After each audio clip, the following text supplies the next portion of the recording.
Hello there, wizards and apprentices. Today we're going to do something a little different. My channel is almost 4 years old now. I did a retrospective after my first year of content creation, but some more time has passed. I just hit 500 subscribers recently, and I have a bunch of new thoughts about content creation, so I figured maybe it was time for another one. If you're new here, hi, I'm Yera the Wizard. I've got a bunch of other names too, but we'll stick to Yera for now. I started making Minecraft videos in 2020 when I suddenly found myself with far too much time on my hands, and I started watching folks like Scar, B-Dubs, and Etho, and I started seeing Minecraft used masterfully to create works of art, and that inspired me to try my hand at doing so myself. I won't go too far into my first year since I already made a video about it, but suffice to say, I'm still really proud of my start. I met some wonderful people who I'm still friends with today, and I'm still actively collaborating with, and to me that's worth a lot. More on that later. What I think I want to do first, actually, is a sort of philosophy-based approach. I want to talk about some of my self-imposed rules and standards, and how I think they've helped or harmed me thus far. Something that has been a rule for myself since I started making videos was quality over quantity. My goal, whether or not I succeed at it, is for each individual video to stand on its own as a solid example of my work. I don't ever want to release something that I find boring or poorly made, because that's just not the standard I set for myself. Even though I know everyone says consistency is one of the biggest factors for getting picked up by the algorithm, I realized long ago that if I was going to do this at all, I needed to reject that entirely. I have a full-time job, and I do have regularly scheduled social events, so I'm never going to have as much time as a full-time YouTuber to create quality videos. So if I'm going to make something that's up to my personal standards, it's going to take longer. That's just how it is. And if that means it takes longer for the channel to get any notice or traction, so be it. So at various points throughout my journey thus far, I've come to this depressing conclusion that all the effort I was putting into each video was disproportionate to the amount of return I was seeing. Return in this instance meaning views and subscribers. Now, it's important to point out here that my standards here are fully arbitrary. Who am I to decide how much effort equals how many views? There's so many talented people out there who aren't being seen, so that doesn't add up. And for a while, especially toward the end of my Crossroads series, where I was really doing huge things in Minecraft but wasn't seeing any growth, it really affected my ability to make videos at all. It was really hard to motivate myself to make art for no one. Now, Jacob Geller actually put out a video recently on this subject, art for no one. People who have made art that was intentionally difficult to access, art that is not for the public. I highly recommend this video, along with all of his work. Art for no one is a valid form of artistic expression, and I don't mean to say otherwise. But it's not my artistic intent. My artistic intent is to participate in the immersion inspiration cycle. I'll get to that in a minute. I have to finish my current point, which, if you recall, is... So one day I was scrolling through Twitter, and I came across a tweet from one of the many lovely Etho fans I follow. And someone was just posting about going back to watch some of Etho's videos from like 2006 or so. And while I know I'm not Etho by any means, when I saw that I realized, wait, people don't just watch new videos. I don't just watch new videos. When I come across a new creator that I like, if I catch a video from my recommendations or someone specifically recommends me a video, and I check it out, I like it, what do I do next? I go back and I watch their older videos. When I discovered Jacob Geller, that essayist that I mentioned before, I went and I watched his entire backlog. Now, I don't expect everyone to be as thorough as me, but some people will be. Some people will come across the Yera Wizard and say, well, look at this. This is a high-quality Minecraft YouTuber. And they'll watch my Crossroads series. They'll watch Pleasant Junction. It boiled down to the simple fact that I was thinking of it all wrong. Those videos I worked so hard on haven't just disappeared into the nothing void. They're all still there. They're on a big library shelf of my work that's ready to be viewed at any time by anyone. And once I had this epiphany, it made me so proud. That was when I went back and finally edited the finale of the Crossroads series. Toward the end of the Crossroads series was when I was really bogged down by the bad feelings and the lack of motivation, and because of this, I never edited and released the finale. And a year passed. The fact that it had been that long was an immense shadow over my head.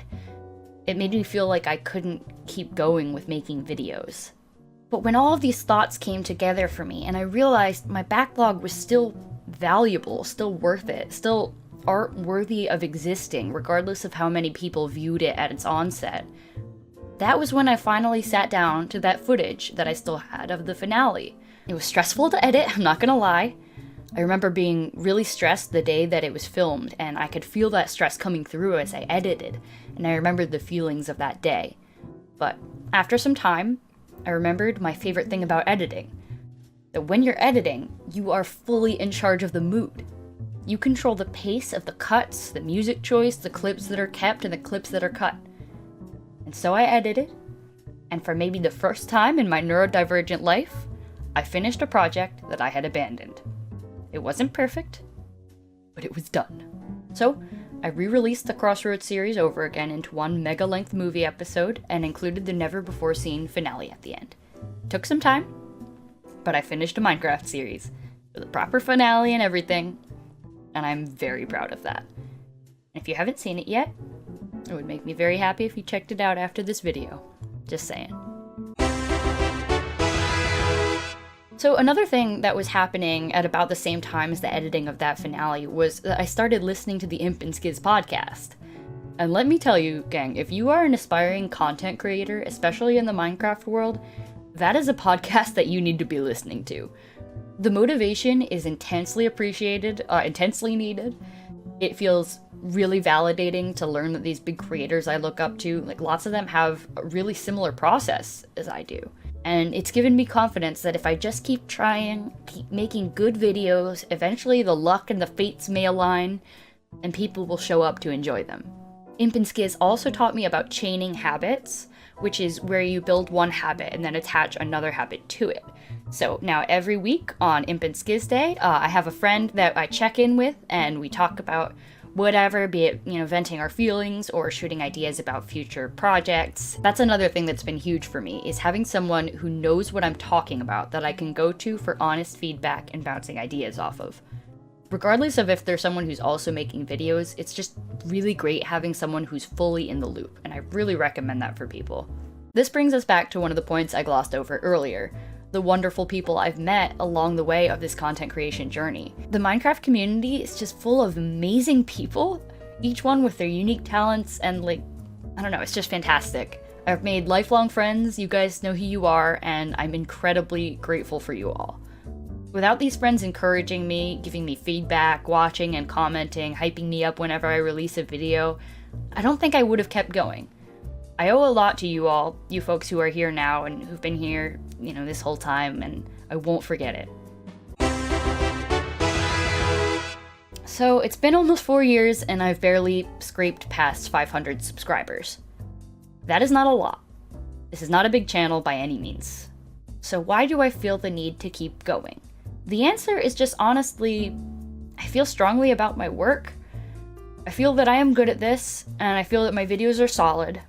And I don't think it's arrogance to say that unless I go around bragging about it constantly or using it to put others down. But I do think it is genuinely very important to have a healthy love or appreciation for your own work. You have to be proud of yourself to keep going. You have to believe in the work that you're doing. I do think it goes a little deeper than that though, and at the risk of sounding wildly pretentious, I have come up with a term to describe it. I call it the immersion inspiration cycle. So imagine you're a kid going to see your first Broadway show. The experience is fantastic. You're seeing people do amazing things. They're singing, they're dancing, the sets are moving, the music is swelling, the lights, so many colors. And in that state of total immersion and wonder, you think, I want to do that. As we grow up, we may have such feelings less often.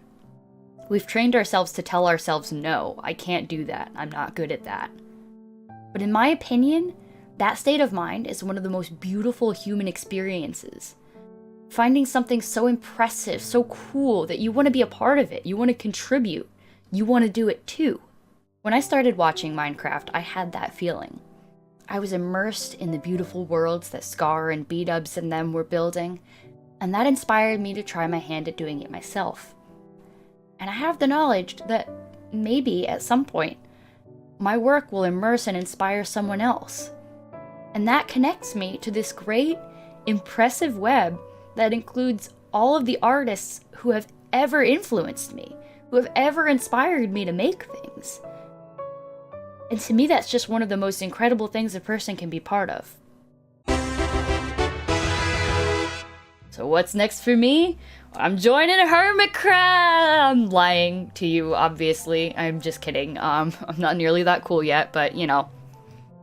But yeah, no, I still have crazy apple pie in the sky hopes for myself and for this channel. I really can't wait to keep pressing forward.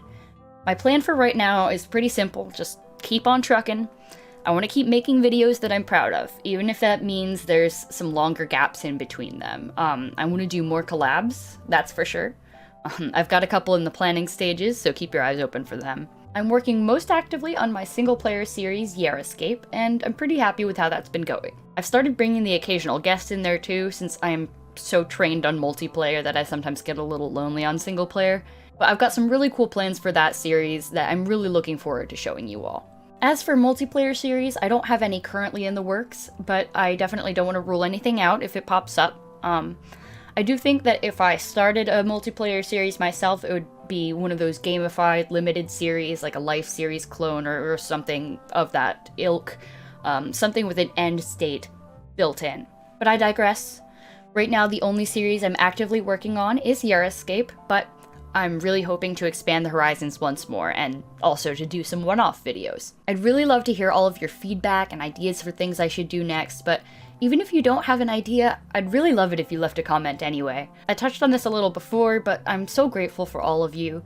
You took a chance on a small creator, whether you met me on Twitter or a Discord server, or maybe we know each other in real life. You took a chance on me, on my art, and you've been with me through these awkward beginning stages, and I couldn't have done it without you. If you watch this far and you're also someone who makes videos, Minecraft or otherwise, or any other kind of art, let this be a sign to pick the brush back up, so to speak. Place one block. The hardest part is, and always will be, getting started, or restarted, as the case may be. It doesn't matter if you start and stop, if your work isn't perfect.